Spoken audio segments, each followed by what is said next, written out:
Hi, my name is Elliot, and I'm a direct recipient of a scholarship provided by the 24 Group. I utilized that scholarship during treatment at the Progress House, which is a men's recovery residence in Indianapolis, Indiana. The scholarship allowed me to be able to obtain quality services for little out-of-pocket cost. If it wasn't for the scholarship provided by the 24 Group, I wouldn't have been able to enroll and afford treatment. Because of this scholarship provided by the 24 Group, I am living my best life and a life beyond my wildest dreams. Thank you.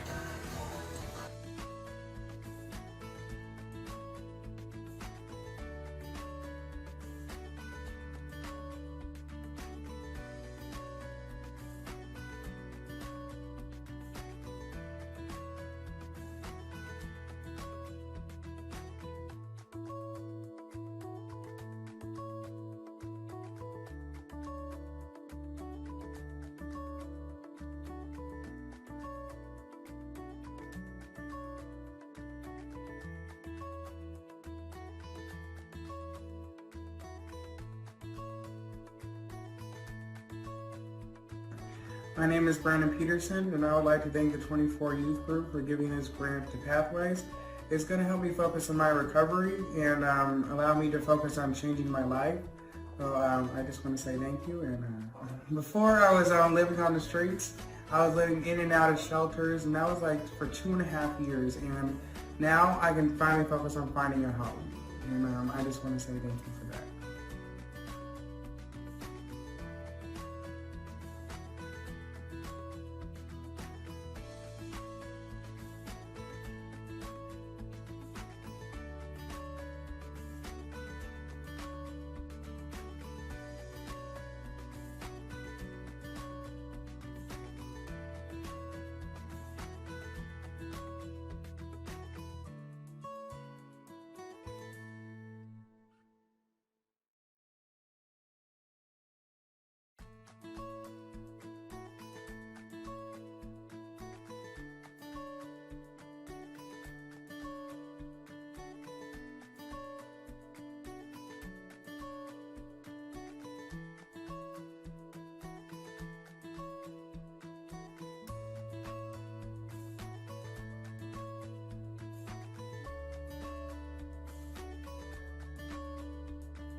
Morning, everyone.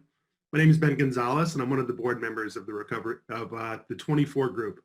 The 24 Group is a private foundation that supports young people and their families affected by substance use disorder.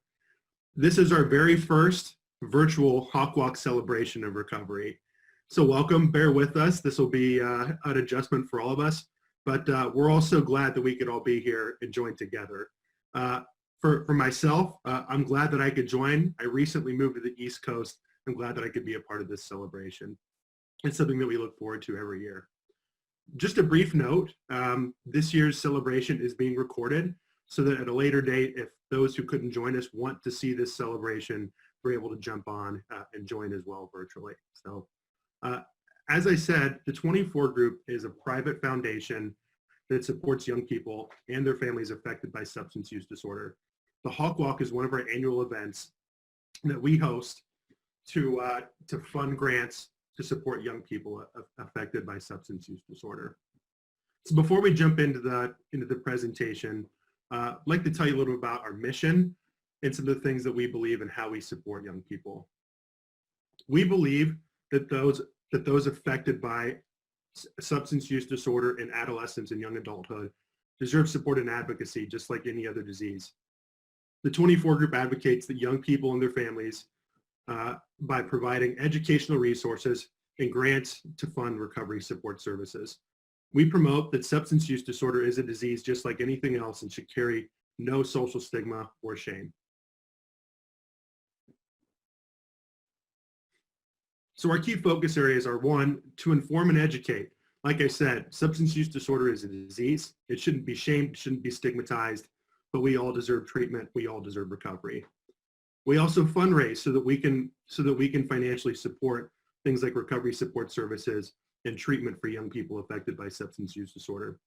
We also create awareness through events like this, through community outreach and other such events to make sure that others understand that, one, this is a disease and that we need support regardless of age, regardless of income, and other demographics. So we've been in existence for 15 years. Since 2016, the 24 Group has provided over $250,000 in grant supports for treatment and recovery support services in Central Indiana, serving both adolescents and young adults. With those dollars, we've helped more than 275 adolescents and young adults receive more than 8,000 days of treatment and recovery support.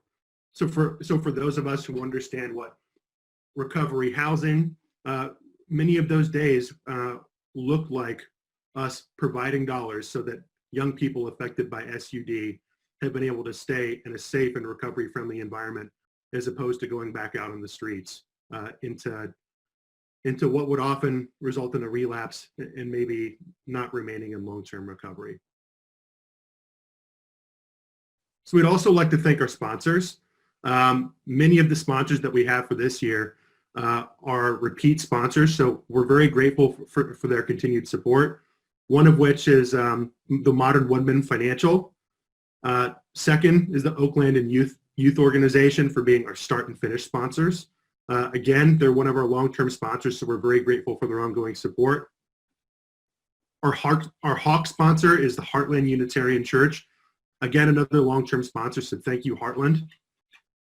And to some of our in-kind sponsors, Sundays for always providing some great sugary snacks, as well as Bright Ideas for providing these really cool 24 Group masks to get us through COVID-19 and social distancing.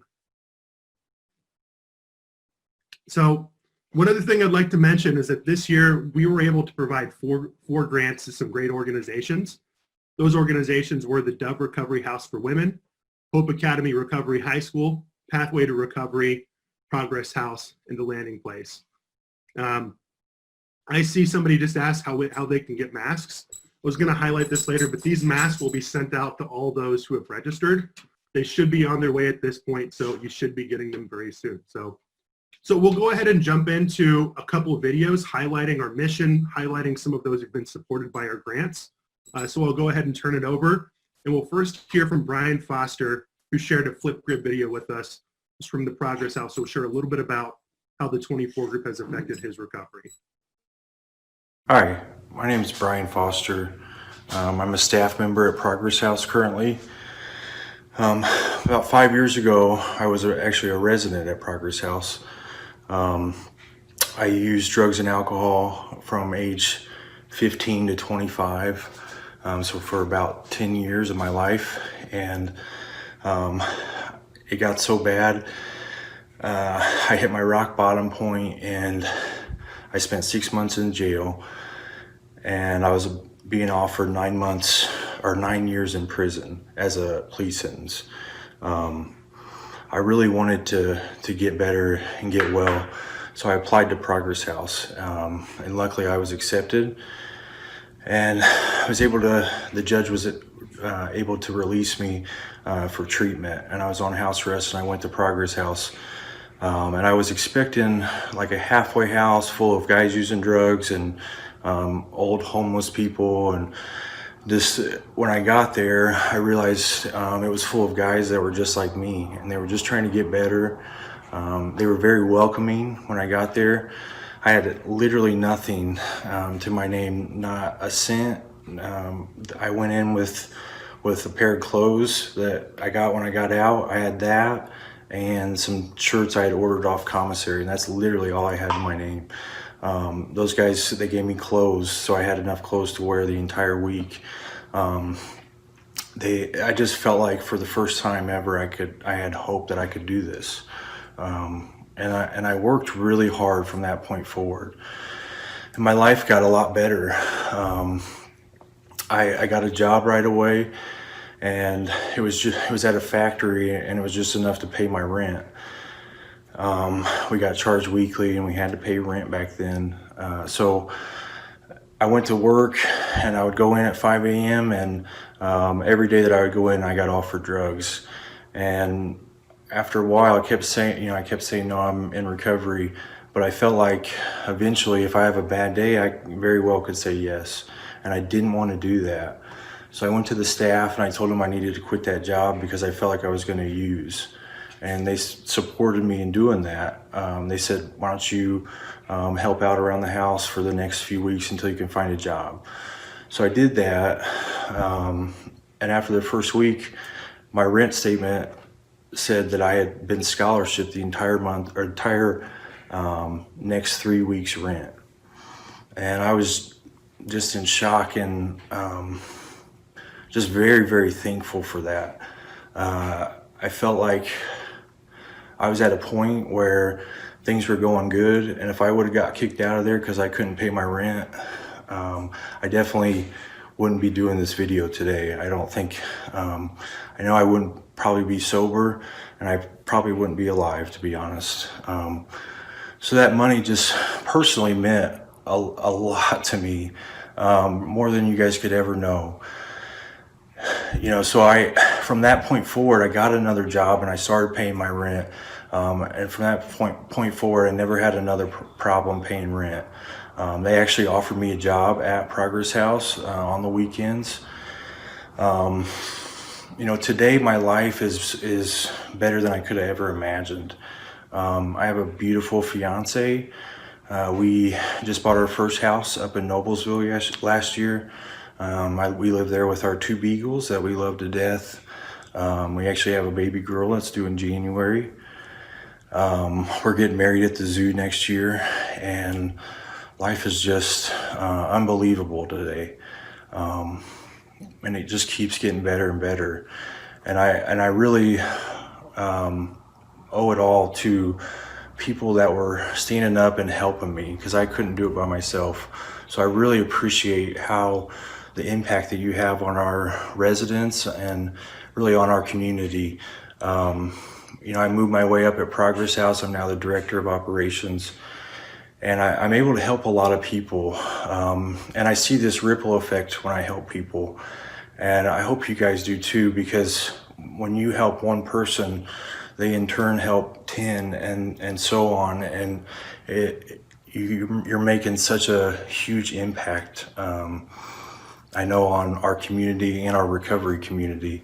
So I really, really appreciate it. So I wanted to share that message so you guys know who you're helping. You're helping guys just like me. And then in turn, I just want to help guys like me. And so it's a really cool thing. So I really appreciate that. Thank you. Thanks, Brian. That's an amazing message that I think that we can all relate to.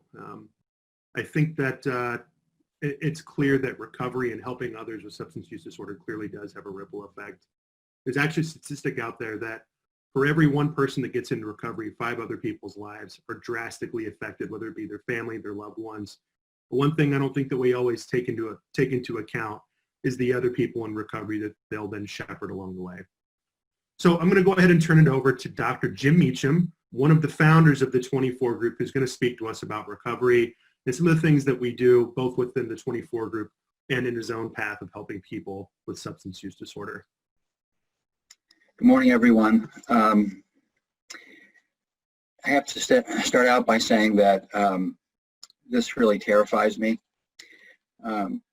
Not speaking to people so much as having only 3 to 5 minutes to speak to people. And Betsy Bakke, one of the other board members, told me that there was going to be somebody over here with a big hook. If I went over 5 minutes, that I would be dragged off the screen. And so I'm going to do my best to talk about recovery, a very complicated topic in a very short period of time. And so I want to start out by saying that, you know, when we hear the word addict, or we hear the word addiction, or we hear the word substance use disorder, there are images that come into our mind, and typically they're 2 different categories. One of them is the person who continues and is sick and suffering with their use, and all of the images that come from the media of needles in arms and spoons and people passed out, and social media images of people in extreme stages of their disease. Unfortunately, those images foster the stigma that is attached to the disease of addiction. And the second set of images I think that many of us know about are the images of the loved ones who've lost someone from this disease. You know, the ripple effect, as Brian said, of the disease's ultimate effect, and how difficult that is. But there's a third image. There's a third image that we don't often think of, and that is the image of the person in long-term recovery. And that, my friends, is a beautiful thing. Recovery is possible. People do get better from this disease. The treatment of it is as effective as any other chronic illness when properly applied. I'm an addiction medicine specialist. I work for a large multi-state outpatient addiction service provider. And every day I sit in front of people who come in for one reason or another seeking help for their disease, much in the same way that someone with asthma or cancer or diabetes comes into their doctor for effective treatment. And there are ways to assist those folks in getting into recovery. But as you heard from one of the other speakers, there are times along that trajectory where support is needed. Support on lots of different levels. One of the supports that the 24 group provides is financial support in a moment of crisis to young adults and adolescents with this disease. And I really appreciate everyone being here today and participating in this moment. I hope that you'll go out and take a walk today and think about some of the things that you hear here. I wanted to pull up a couple of things in my discussion. One was the updated definition of addiction by the American Society of Addiction Medicine. And it goes something like this: addiction is a treatable chronic medical disease involving complex interactions among brain circuits, genetics, the environment, and an individual's life experiences. People with addiction use substances or engage in behaviors that become compulsive. That's a very key element of this, and often continue despite harmful consequences. And this is what I want you to hear. Prevention efforts and treatment approaches for addiction are generally successful as those for other chronic illnesses. And I couldn't get up and go to work every day if I didn't believe that last statement.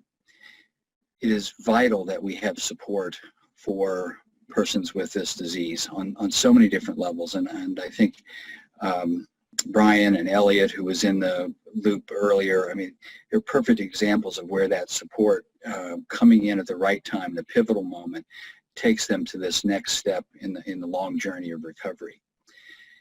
And with that, I want to sort of bring in the current American Society of Addiction Medicine's definition of recovery, because recovery is really more than abstinence from substance use.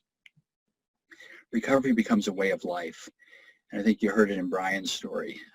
Recovery is not just stopping the use of alcohol or drugs. Recovery is not getting through a day without a mind-altering or mood-altering substance. Recovery is so much more. It is rich. It is life. It is beyond the scope of a 3 to 5 minute discussion. Okay, but trust me, it is wonderful. I have lived experience with this on so many levels, and that third image, the image of the person in recovery, separate from the image of the destruction of the disease and the image of the active person in active use, is oftentimes overlooked. The American Society of Addiction Medicine's definition of recovery looks something like this. Recovery from addiction is an active process of continual growth that addresses the biological, the psychological, the social, and the spiritual disturbances inherent in addiction, and includes the following factors. First of all, the aim of improved quality of life and enhanced wellness as identified by the individual, and that's key. Recovery is identified by the individual. It is not framed up by those around him or her. It's a vital concept in recovery. I can't make you not use. I can't make you do this thing, but I can help you do the thing that you believe will help you get better. Okay, that's a very different mindset than what we had some years ago. Secondly, an individual's consistent pursuit of abstinence from the substance or behaviors towards which pathological pursuit had been previously directed, or which could pose a risk for pathological pursuit in the future. Again, this is a process. This is part of one of the elements of recovery. Third, relief of an individual's symptoms, including substance craving. That is part of recovery. Fourth, improvement of an individual's own behavioral control. That is a very difficult dimension to get into. We would want people to behave in the way that we think they should behave. That's not how it works. That is simply not how it works. Fifth, enrichment of an individual's relationships, social connectedness, and interpersonal skills. And sixth, improvement of an individual's emotional self-regulation.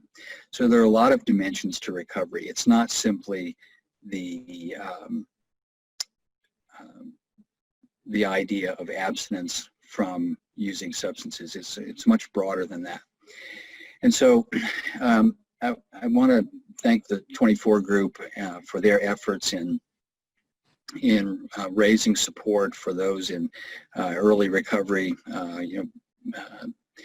You saw the statistics, the financial information that was presented at the beginning of this discussion, and what we do here today and throughout the year with the financial support is life-changing. It is absolutely life-changing, and there are many people tuned in here this morning who could attest to that.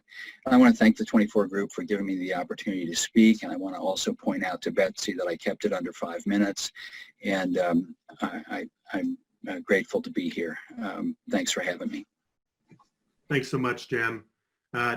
Jim, first of all, I'm glad that Betsy can keep her shepherd's crook in her pocket. Shouldn't have to yank you by the neck. But second, I'll just note that the 24 group exists to promote exactly what Dr. Meacham just mentioned, that third dimension, that third image that we're talking about, to promote the life change, the total life change that is recovery, and to smash the stigma that's out there that encourages our society to look at the first and second images that really do nothing but promote the status quo today. So with that said, thanks so much, Jim. You're a great friend and mentor, and a heck of an advocate for people like us living in recovery. Next, we're going to go ahead and hand it off to another pre-recorded message from one of our grantees from the Dove House. She'll briefly share her story of recovery. So we'll go ahead and hand it off. All right, my name's Katrina. I am 25 years old. I had just turned 25 though. I was 24 the whole time I was at the Dove House. I was here for about 6 months. I am a year clean and sober thanks to the Dove House. Before I came to the Dove House, I was in and out of jail for about a year. I could not stop going back to jail. I would get out and go right back. I had missed a lot of time with my son. When I was out of jail, I barely seen him. I was using men for money because that was the only thing that I knew how to do at the time. I was dancing. I was fighting with my family all the time. It was just very miserable before I had got clean and sober. When I came to the Dove House, I was in jail for 7 months straight. I came straight to the Dove House, and they had helped me a lot. They gave me a safe place where I didn't have to worry about paying any bills or buying my food, or basically they supplied everything for us. That way I was able to get my life back in order. I started paying off my debts. I've been on probation and been successful so far, which that's never happened. I usually mess up on probation as soon as possible. I have been getting better relationships with my family.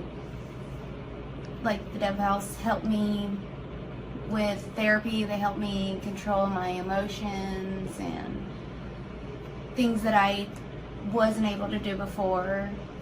They helped me work through a lot of things. The IOP helped me with recognizing my signs before a relapse. I still have a safe place to reach out to, even though I'm not staying at the Dove House anymore. I still come here to do my classes and my therapy. And even if I just need to talk, I can call my case manager, even though I'm not living here anymore, and she helps me with a lot of things. While I was here, I had started school. I am currently trying to get my business degree because I want to open my own beauty salon. I love to make people beautiful, for one, and if I have my own beauty salon, I believe I could be successful because girls would rent out some of it and I could do the work myself too. And with them being there, I just want to make a good, like a nice beauty salon like in Carmel or Noblesville. Now that I have left Dove House, I'm still currently in school at Ivy Tech for earning my business degree. I've been getting really good grades. I come here for therapy still. I'm back home with my son. My DCS case had gotten closed out. My son is 6 years old. He's in first grade. His name is Jaden.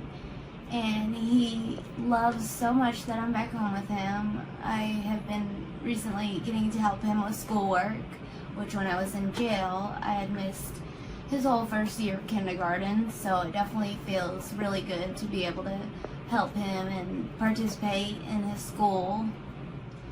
The Dove House definitely changed my life because before my life was unmanageable and miserable, and they helped me by giving me lots of things to work towards and guiding me in the right direction, putting me back on track where I needed to be. Thank you so much for the 24 group, for your support. The Dove House could not do it without you. What a great message and a true testament of what recovery has to offer those of us who've suffered from substance use disorder. You know, I think Katrina's story is a great example of the total transformation that happens when people like us find the support that they need, not just for the physical part, the physical aspects of having a substance use disorder, but the total life transformation that comes along with that, like getting a degree, like staying out of jail, like maintaining the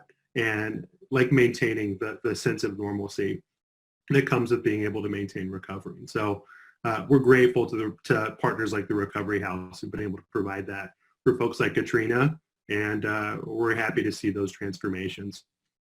So next I'm going to hand it off to Rochelle Gardner, close friend and mentor of mine for many years. Rochelle is the executive director of Hope Academy, Recovery High School for young people affected by substance use disorder.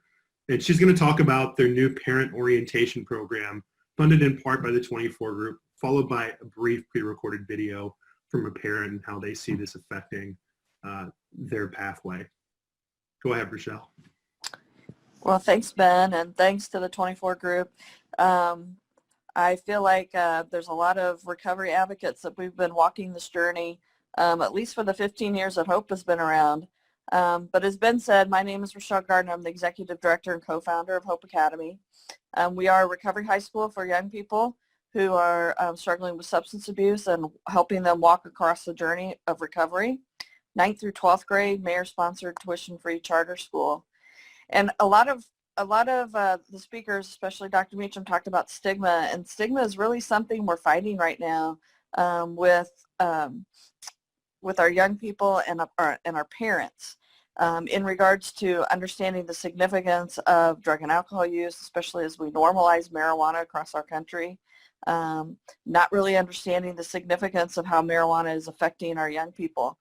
And so one of the things that we decided to do at Hope was really to help our parents understand the significance of what the disease of addiction looks like, what substance abuse looks like in young people, and what their role is in their own personal recovery and their young person's recovery. Things have changed over the 15 years in the way that people access treatment for young people, and as we access even the recovery school. Not everybody likes to admit that their child has a drug and alcohol problem, and therefore, it always seeks something different. And so we decided that really engaging the parents more in understanding of what drugs and alcohol is doing to their young person's education, their brain development, their own personal development, and their social emotional health was really key to, one, helping parents on the journey of raising their adolescents, two, to impact their students' academics. Because what we know is that drug and alcohol use in a high school student, or any student really, but in a high school student, really impacts their ability to participate in school, actively engage in their academics, and learn, with the whole outcome of wanting to graduate and move on to something post-secondary or into the workforce. And so by the grant that we're receiving from the 24 group, we're going to be able to provide a counselor that will be able to help educate and also provide some support for our parents who are struggling with raising young people with substance abuse. Hoping to break down that stigma, hoping to get parents to actively engage sooner than later, because what our kids have told us is that they start using around age 11, but no one really addresses their substance abuse until age 15 or 16. And a lot of that has to do with shame and stigma. A lot of that has to do with focusing on other things other than asking the question of how drugs and alcohol have been affecting our kids. So we are excited to be able to start this. We'll be starting in the middle of October. It will include education, but it will also include support from other parents who have been through down that same road that our parents are going on. What we see in our parents, and what we've seen in our parents probably in the last 3 to 5 years, is really distress and not understanding, not knowing what to do for their kids. So really excited to have this new programming, part of our new launch as a new charter school in our new location. So we're really excited to have that. So I think we have a video from a parent who is also excited about participating in that. We're grateful to have the opportunity to have the funding for the new parent group. The benefits of the parent group are going to be awesome. Parents need to have the opportunity to get together, talk about recovery, educate themselves, feel like they're not alone. It's a long walk with recovery for our children, and to be able to communicate, get together on a regular basis to talk with other parents, I think is going to be a great opportunity. They're excited to be able to be in a safe place to have a conversation around what their journeys have been like, and to really give them some hope that things can get better, and that there is other people that have struggled with the same things that they've struggled with. So I'd like to thank the 24 group and all of the recovery advocates that we walk on a daily with, to make sure that kids and parents understand and have the right supports, so that we can create some really great young people who can take over this movement as we start to age out.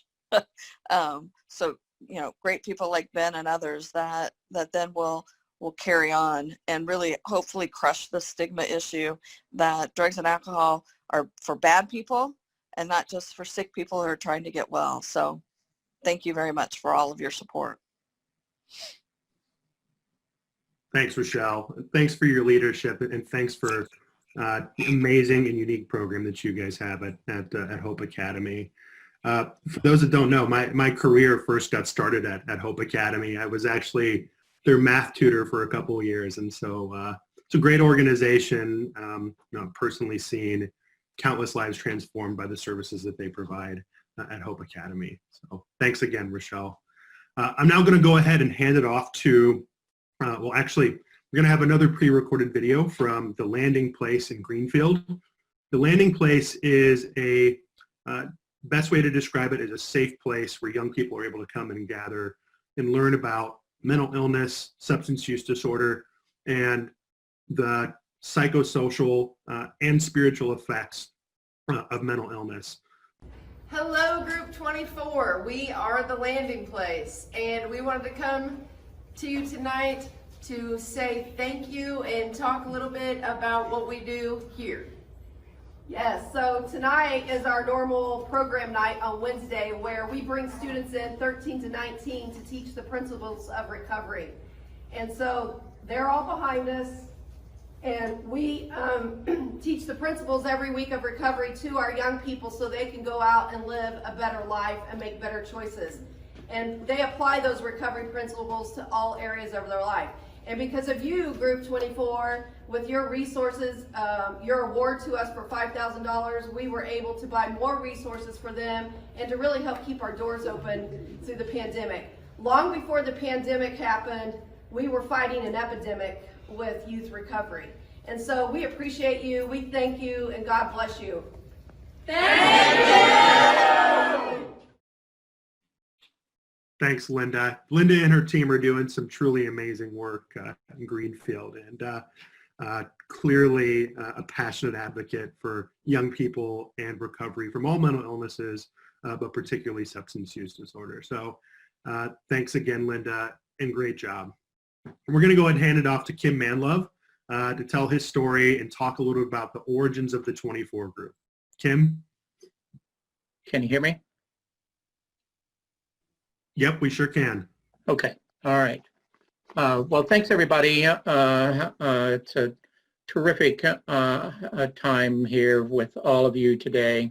Really appreciate all the support that we've received from all of you as Marisa and I have been on this odyssey, is what we kind of think of it. It's hard to believe that for Marisa and I, that this odyssey began 19 years ago when our son David entered treatment at Fairbanks for addiction. Although he did well in their intensive outpatient and aftercare program, his disease was still very, very powerful. The way it is for most of us in recovery, especially when we are in early recovery. 4 months after David finished IOP, he began huffing computer duster to get high because it wasn't detected in the drug screening that his mother and I were using at the time. He and a friend had read on the internet that if they huffed computer duster underwater in a swimming pool, that it was supposed to intensify the rush. And so on a beautiful day in June of 2001, they tried it out at a friend's house with fatal results for David when he died from drowning brought on by sudden sniffing death syndrome, a common side effect of abusing computer duster. A few days after his death, a former elementary teacher of David's, who had also lost a son in a car accident just 3 years before, came to our house to not only to console us but in our loss, but offer to some suggestions on how we might honor David's memory. She suggested that we pick some symbols, perhaps in nature, that each time we encountered those symbols, it would bring David's memory close to us in a positive way. We immediately thought of the number 24, which was his baseball number at Lawrence Central, hence the 24 group. And the next day, as we were on our way to church, as we were driving to church, to make some planning for the funeral, a red-tailed hawk flew in front of our car. The following day, a second hawk flew over the car as I drove to the firehouse that had responded to Dave's 911 call to thank the EMTs for trying to save him. I called Marisa right away and told her that I have the symbol, and the hawk became that symbol. Subsequently, we have learned that in Native American tradition, hawks are the messengers that soar between heaven and earth. They help to open our eyes to a vision of a better and brighter future. The Hawk Walk, First Steps to Recovery, is David's message of a hope for a brighter future for those struggling with the disease of addiction. And we are most grateful to have you all join us in that odyssey. Thanks.